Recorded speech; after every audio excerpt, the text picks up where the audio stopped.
Hello students, how are you? Welcome in your accountancy class. I hope you are well and healthy at your home and you are preparing for your unit test.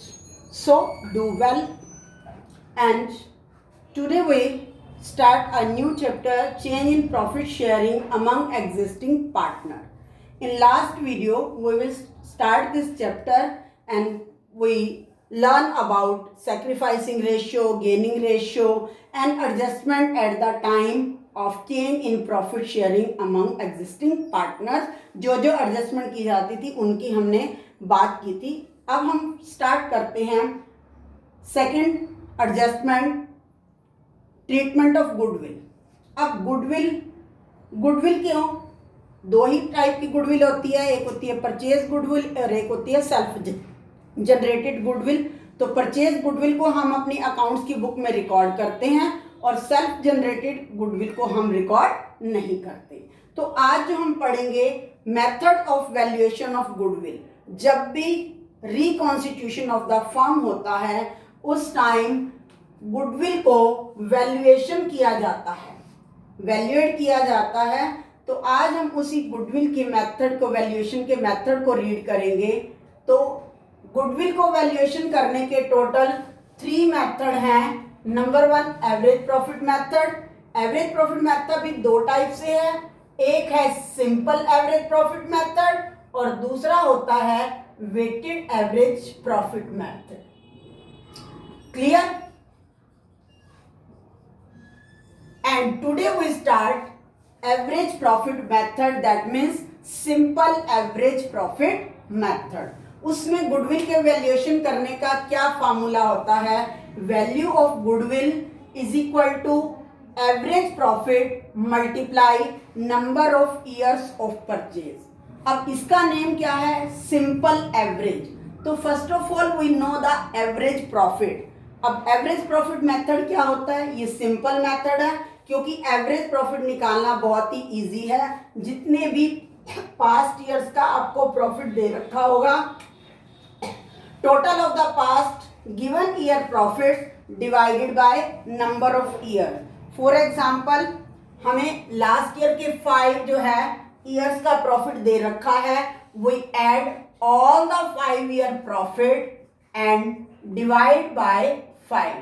First year profit, second year profit, third year profit, fourth year profit and fifth year profit. So that's why it is very simple method and widely it is used in large quantity. So now it is the method of average profit method. How can we find the average profit method? That is this method, but sometime it is called adjusted method. कभी कभी हम इसको adjusted profit भी क्या कह देते हैं. वो एडजस्टेड प्रॉफिट हम उस केस में कहते हैं जब हमारे को प्रॉफिट दे रखा है लास्ट ईयर का और उसके साथ कुछ एडजस्टमेंट भी दे रखी हैं. कुछ एडजस्टमेंट, कुछ स्पेशल पॉइंट्स, कुछ फैक्टर्स दे रखे हैं. तो हमें एवरेज प्रॉफिट को कैलकुलेट करते समय दैट एडजस्टमेंट, स्पेशल पॉइंट्स और factors keep in our mind while calculating the average profit. वो कौन कौन से स्पेशल पॉइंट हैं जब हम इनको एवरेज प्रॉफिट ना कहकर एडजस्टेड प्रॉफिट का नेम देते हैं. सबसे पहले हैं कुछ ऐसी एडजस्टमेंट होती है जिनको हम जो प्रॉफिट होता है उसमें ऐड कर देते हैं और कुछ ऐसी आइटम्स होती हैं जिनको हम लेस कर देते हैं. ये रिवर्स चलता है. जो आइटम्स हमने पहले प्रॉफिट में से माइनस कर रखी होती हैं वो ऐड हो जाती हैं, जो ऑलरेडी ऐड कर रखी हैं वो माइनस हो जाएंगी, जो ऑलरेडी माइनस कर रखी हैं वो ऐड हो जाएंगी. तो रिवर्स होता है. तो आइटम्स कौन कौन सी हैं? सबसे पहले है एबनॉर्मल लॉस. एबनॉर्मल लॉस कौन सा होता है? एबनॉर्मल लॉस जो नॉर्मल एक्टिविटी से लॉस नहीं होता, एबनॉर्मल होता है. For example loss by fire, loss by theft. Clear? Loss by flood, ये सारे एबनॉर्मल लॉस हैं. और जब हमने profit and loss account prepare किया होगा तो इसको हमने प्रॉफिट एंड लॉस की डेबिट साइड में राइट करके हमने अपने प्रॉफिट को डिक्रीज कर दिया है. दैट्स व्हाई गुडविल की वैल्यूएशन के लिए हम इसको वापसी ऐड कर देंगे। सेकंड है लॉस ऑन फिक्स एसेट्स। अब हम फिक्स एसेट्स को सेल कर देते हैं। फॉर एग्जाम्पल हमने 40,000 की फिक्स एसेट्स को हमने 30,000 में हमने सेल कर दी, तो दैट मीन्स हमारे को लॉस हो गया। वो लॉस भी हम ऑलरेडी अपने प्रॉफिट एंड लॉस की डेबिट में एंटर करके उसको माइनस कर चुके हैं, so that's why it is added back in net profit. Third is over valuation of opening stock और under valuation of closing stock. अब जो एक साल का फर्स्ट जो ओपनिंग स्टॉक है वो लास्ट ईयर क्या था, क्लोजिंग स्टॉक था, तो ओवर वैल्यूएशन होता है वैल्यू को एक्सेस में यूज कर लेना।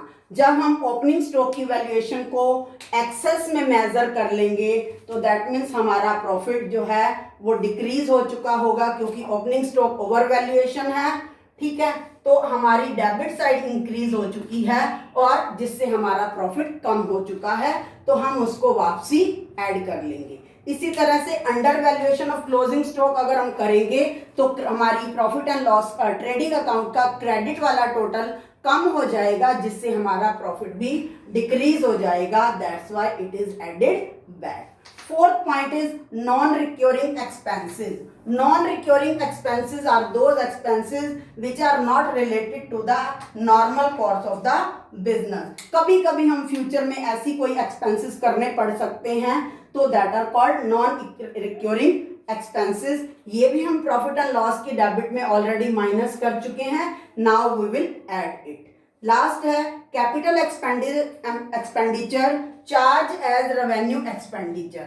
था तो वो कैपिटल एक्सपेंडिचर, अब कैपिटल एक्सपेंडिचर क्या होता है, हम किसी एसेट को परचेज करते हैं या उसकी इतनी ज़्यादा मेजर रेनोवेशन कर देते हैं जिससे उसकी एसेट वैल्यू इंक्रीज हो जाती है, वो कैपिटल एक्सपेंडिचर था। But profit and loss account prepare करते समय हमने उसको रेवेन्यू एक्सपेंडिचर ट्रीट करके प्रॉफिट एंड लॉस अकाउंट की डेबिट में राइट कर दिया। जैसे ही हमने उसको डेबिट में राइट किया तो दैट मीन्स हमारा प्रॉफिट ऑलरेडी डिक्रीज हो गया। Now we add back in our net profit for calculation of goodwill. Now next item less. कुछ ऐसी आइटम्स भी होती हैं जिनको हम पहले से ऐड कर चुके हैं, वो हमारे प्रॉफिट को इंक्रीज कर चुके हैं, तो अब हम उनको माइनस करेंगे, वो भी एबनॉर्मल एक्टिविटीज ही होती हैं। First is abnormal gain. Abnormal gain for example हमने फिक्स एसेट्स को सेल किया और 40,000 की एसेट जो है वो 50,000 में सेल हो गई, अब वो हमारे को 10,000 का गेन है, एबनॉर्मल गेन है, दैट मीन्स रिक्योरिंग नेचर का नहीं है, वो हम ऑलरेडी P&L की क्रेडिट में राइट कर चुके हैं, अपने प्रॉफिट को इंक्रीज कर चुके हैं, now we decrease the profit. Second है over valuation of closing stock. हमने क्लोजिंग स्टॉक को ओवर वैल्यूएशन कर लिया, तो इससे क्या होगा, हमारी ट्रेडिंग अकाउंट का क्रेडिट साइड जो है वो इंक्रीज हो जाएगा और प्रॉफिट भी इंक्रीज हो जाएगा, that's why we subtract. Same under valuation of over opening stock, हमने ओपनिंग स्टॉक का वैल्यूएशन अंडर कर लिया है, लेस जो है उसकी वैल्यू कैलकुलेट की है, तो हमारा डेबिट का टोटल जो है वो डिक्रीज होगा, जिससे हमारा प्रॉफिट जो है वो इंक्रीज होकर के आएगा, हम उसको डिक्रीज करने के लिए माइनस कर देंगे। नेक्स्ट है non recurring income. Non recurring income are such income which are not earn by the normal course of the business. तो ये कभी कभी हम फ्यूचर में ऐसी कुछ काम कर लेते हैं, जैसे हमें अपॉर्चुनिटी जो मिली हमने उसको अवेल कर लिया, हमारे को उससे प्रॉफिट हो गया, that is non recurring income. उससे हमारा प्रॉफिट इंक्रीज हो चुका है, हम उसको डिक्रीज कर देंगे। नेक्स्ट है income from non trade investment. Non trade investment जो होती है वो लॉन्ग टर्म इन्वेस्टमेंट होती हैं, और उनसे जो हमें इनकम, जो हमें इन्वेस्टमेंट पर इंटरेस्ट मिलता है, जो इनकम मिलती है, वो हम प्रॉफिट एंड लॉस की क्रेडिट में ऑलरेडी ऐड कर चुके हैं, हम अपने प्रॉफिट को इंक्रीज कर चुके हैं, now we subtract for valuation of goodwill. Next है पार्टनर्स रेम्यूनरेशन। कई बार पार्टनर्स की रेम्यूनरेशन भी पे की जाती है, उससे क्या है, हमने अपने प्रॉफिट को डिक्रीज करना है क्योंकि रेम्यूनरेशन पे करना है, तो इससे हमारा प्रॉफिट क्या हो जाएगा, डिक्रीज हो जाएगा। आफ्टर ऑल दिस एडजस्टमेंट जो हमारा प्रॉफिट रह जाता है, that is called adjusted profit. And after that we calculate the average profit, adjusted profit upon में number of years. So value of goodwill, average profit multiply number of years purchase. ये वाला point बहुत ही important है. What do you mean by number of years purchase? Number of years purchase का meaning ये है for which the firm is likely to earn. Firm जो है उस ईयर के बेस पर अपना सेम प्रॉफिट अर्न कर रही है, तो after charging of ownership because efforts puts in the past. जो एफर्ट्स किए गए हैं वो पास्ट में किए गए हैं, that is called number of years purchase. Now I am explaining this method with the help of an example. So you observe the book page number 3.7. A and B are partners sharing profits equally. They agree to admit C for equal share. For this purpose, goodwill is to be valued at 150% of the average annual profits of the last 5 years profit. Profit जो हैं वो 15 40,000, year 16 60,000, 17 1 lakh rupees, and 2018 20,000 loss, and 19 1,50,000. After that adjustments are given. So it was observed that during the year ended 31st March 2016, an asset of original cost of rupees 2 lakh with book value of rupees 1,50,000 was sold for rupees 1,24,000. And on 1st April 2017, 2 computers costing rupees 1 lakh were purchased and were wrongly debited to travelling expenses.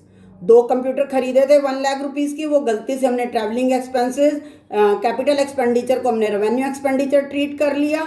Depreciation on computers was to be charge at the rate of 20% per annum on written down value basis.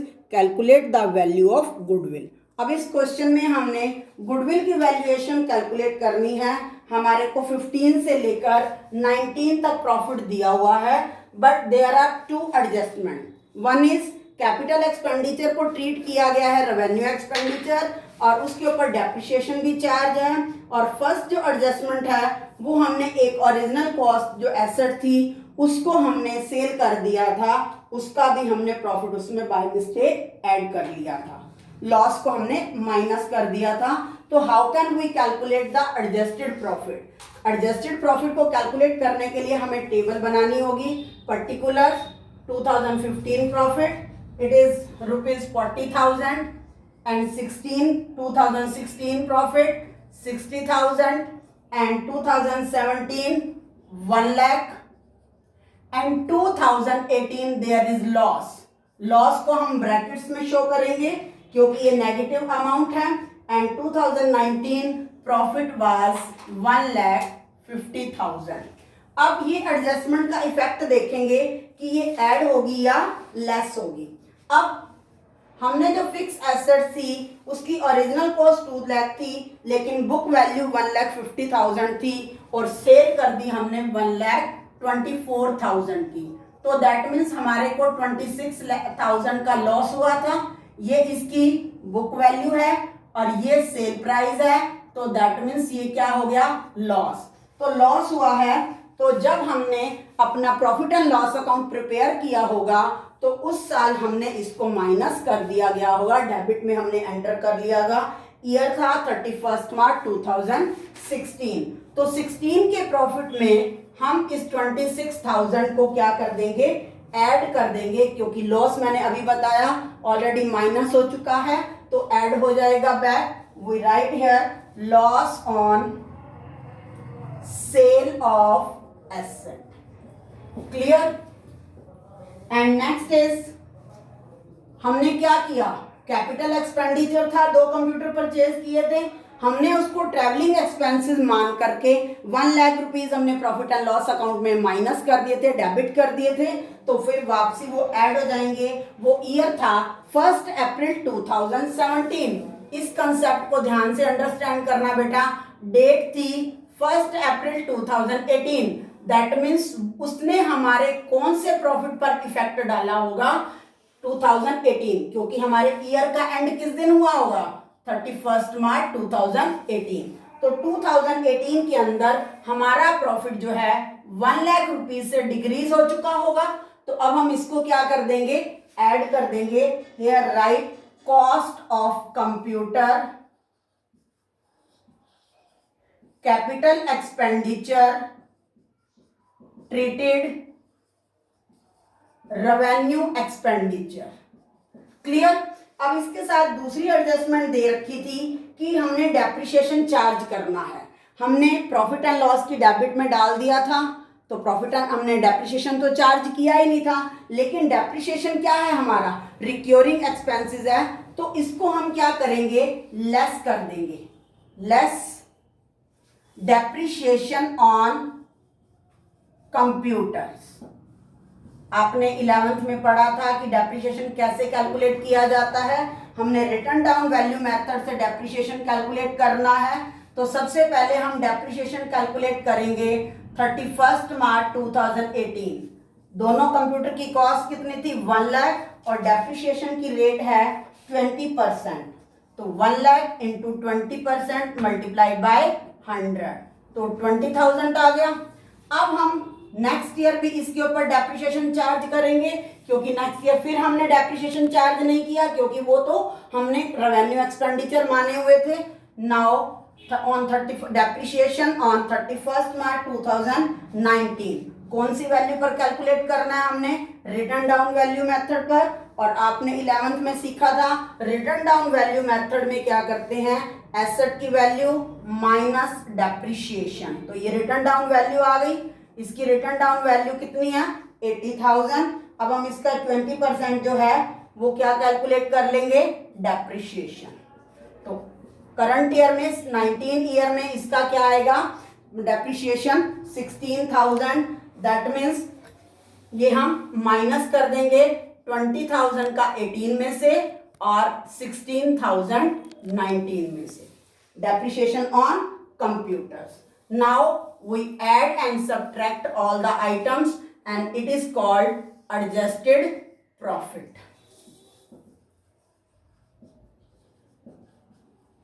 अब 15 में कोई adjustment नहीं है, 40,000 ये हमने add करना है। Profit बन गया 86,000 सेम एज 1 लाख। अब ये 20,000 का लॉस था, ठीक है, और हमने 20,000 के लॉस में हमने 1 लाख रुपीज प्लस करेंगे, तो आवर आंसर इज 80,000। अब 80,000 में से फिर से हम 20,000 माइनस कर देंगे, तो आवर आंसर इज 60,000। ये दोनों माइनस की आइटम है, इनको ऐड कर लो। 40,000 1 lakh minus 40,000 is equal to 60,000। 1,50,000 minus 16,000 that means 1,34,000। Our next step is calculate average profit. Average profit is equal to total profit of past how many years, 5 years divided by number of years is equal to 5.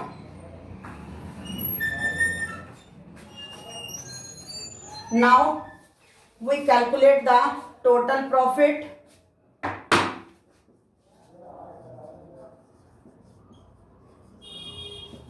Is equal to 40,000 plus 86,000 plus 1 lakh plus 60,000 plus 1,34,000 divided by 5. So it total becomes 4,20,000 add करेंगे तो हम divided by 5, then average profit is equal to 84,000. and now we calculate the value of goodwill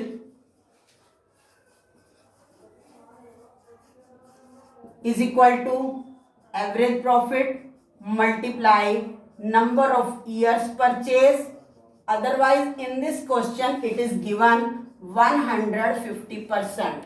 So you calculate the value of goodwill 84,000 multiply 150 divided by 100, 10 by 10 and 10 by 100 0, then 8400 multiply 15, its answer become 1,26,000. So valuation of goodwill is 1,26,000.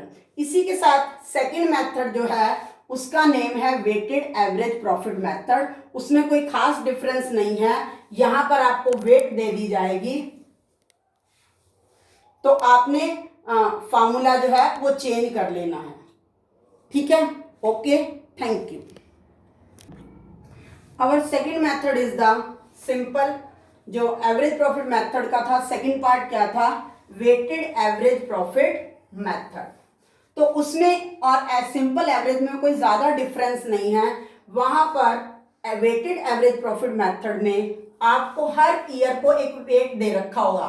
For example in last question if wait is given 2014 15 is weight 1, 16 is 2, 17 is 3, 14 is 4, 18 is 4 and 19 is 5. तो आपने क्या करना है?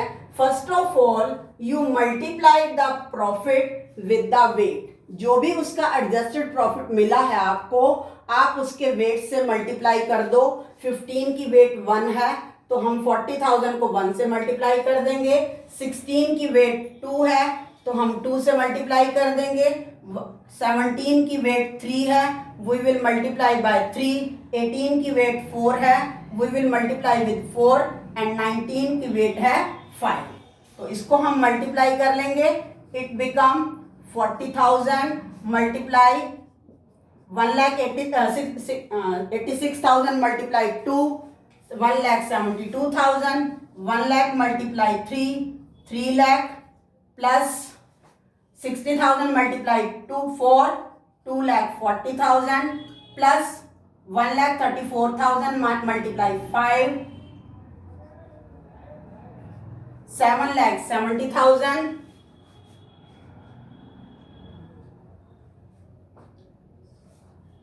6,70,000 divided by total of weight. First year weight 1, 2, 3, 4 plus 5.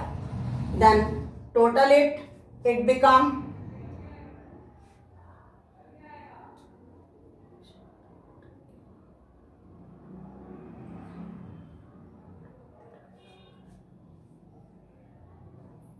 now we add them and total become 14,22,000 and total of weight 5 plus 4 9, 3 12, 2 14 and 1 15. Now we divide this statement by the 15, then answer become 94,800.